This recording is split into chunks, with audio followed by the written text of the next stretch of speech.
Boom to bust MKII. What happens to Australia when construction dries up?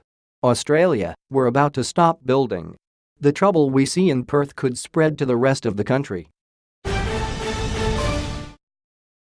As we all know, Australia has been building a record number of apartments. Our city's skies are crowded with cranes. The big property developers who fund all this building have been making fat stacks of cash for a long time now. But the end of the good times seems to be coming.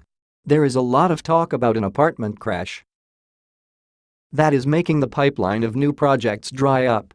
This next graph shows the number of builders getting approvals to build new dwellings has plunged. We are about to stop building. And it could be a bit like the end of the mining boom. A bunch of men in hard hats suddenly find their jobs drying up. If the nail guns fall silent, a crash in construction jobs would be very bad. Construction employs 5 times as many people as mining, as the next graph shows.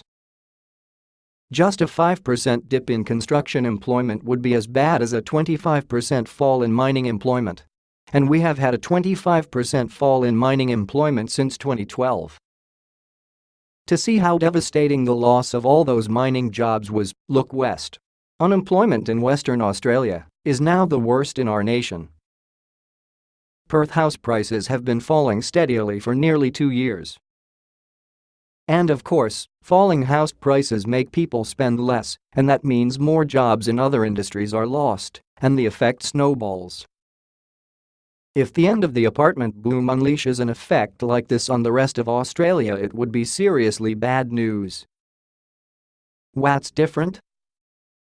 Should we panic? There are still reasons not to. 1. A fall in construction activity would be less geographically concentrated than a crash in mining. That means the snowball effect on jobs in other industries wouldn't be so strong. 2. There are more other industries in the non-mining states. That means more other options for people who might lose a job as a tradesman. On the other hand, if you do feel like panicking, remember that the fall in mining investment is actually still going strong. Getting both mining and construction investment falling in sync would be very bad news for the economy in 2017. The hero we need. The answer to this mess is pretty simple. Infrastructure. What we need, and most experts agree, is to point a fire hose of money at the bridge and tunnel industry until it wakes up and gets cracking. Same with schools and hospitals, high-speed internet cables and rail links, etc. That will ensure there are new jobs for anyone who lost theirs building mines or apartments.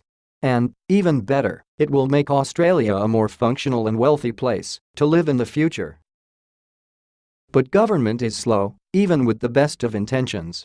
So, ScoMo, if you are reading this, forget about the red ink in next year's budget for a moment.